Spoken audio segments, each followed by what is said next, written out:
Hi guys .NET 30 days 30 concept challenge அதில் இன்னைக்கு டே 19 பார்க்க போகிற டாபிக் என்ன அப்படின்னு பார்த்தீங்க அப்படின்னா ஸ்ட்ரிங் வர்சஸ் ஸ்ட்ரிங் பில்டர். ரெண்டுமே சீக்வன்ஸ் ஆஃப் கேரக்டர்ஸ் தான். சீக்வன்ஸ் ஆஃப் கேரக்டர்ஸ் ஸ்டோர் பண்ணுறதா தான் யூஸ் பண்ணிட்டு இருக்கோம். ஸ்ட்ரிங்கும் ஒரு கிளாஸ் தான், ஸ்ட்ரிங் பில்டர் ஒரு கிளாஸ் தான். ஸ்ட்ரிங் எதில் இருக்கும் அப்படின்னு பார்த்தீங்கன்னா ஸ்ட்ரிங் வந்து சிஸ்டம் அப்படின்ற நேம் ஸ்பேஸில் இருக்கும். ஸ்ட்ரிங் பில்டர் வந்து சிஸ்டம் டாட் டெக்ஸ்ட் அப்படின்ற ஒரு நேம் ஸ்பேஸில் இருக்கும். ஸ்ட்ரிங் எங்கே ஸ்டோர் ஆகும் அப்படின்னு பார்த்தீங்கன்னா SCP அப்படின்ற இடத்துல ஸ்டோர் ஆகும். SCP அப்படின்னா ஸ்ட்ரிங் கான்ஸ்டன்ட் பூல். இது எங்கே இருக்கும் அப்படின்னா ஈப்ல இருக்கிற ஒரு மெமரி ஸ்பேஸ் தான் SCP அப்படின்னு சொல்லுவோம். ஆனால் ஸ்ட்ரிங் பில்டர் எங்கே ஸ்டோர் ஆகும் அப்படின்னா ஈப்ல ஸ்டோர் ஆகும். டேரெக்டாக ஈப்லே ஸ்டோர் ஆகும். அது மட்டும் இல்லாமல் ஸ்ட்ரிங் வந்து இம்யூட்டபிள், ஸ்ட்ரிங் பில்டர் வந்து மியூட்டபிள். மியூட்டபிள் அப்படின்னா ஸ்ட்ரிங்கை வந்து நம்மளால ஒரே மெமரி ஸ்பேஸில் அடிக்கடி மாடிஃபை பண்ணவே முடியாது. இப்போ என்கிட்ட வந்து string A is equal to Dinesh அப்படின்னு இருக்கு.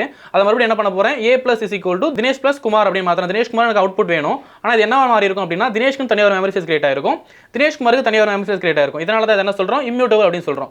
ஆனால் இதே நான் வந்து ஸ்ட்ரிங் பில்டர் யூஸ் பண்ணி அப்பெண்ட் பண்றேன், அதே வேரியபிள் அப்பெண்ட் பண்றேன் அப்படின்னா எனக்கு அதே ஆப்ஜெக்ட்ல அதே மெமரி ஸ்பேஸ்ல அந்த தினேஷ் குமார் எனக்கு அப்படின்னு ஒரு வேரியபிள் கிரியேட் ஆயிருக்கும். இதனால தான் இதை இம்யூட்டபிள் அப்படின்னும் இதை மியூட்டபிள் அப்படின்னு சொல்றோம்.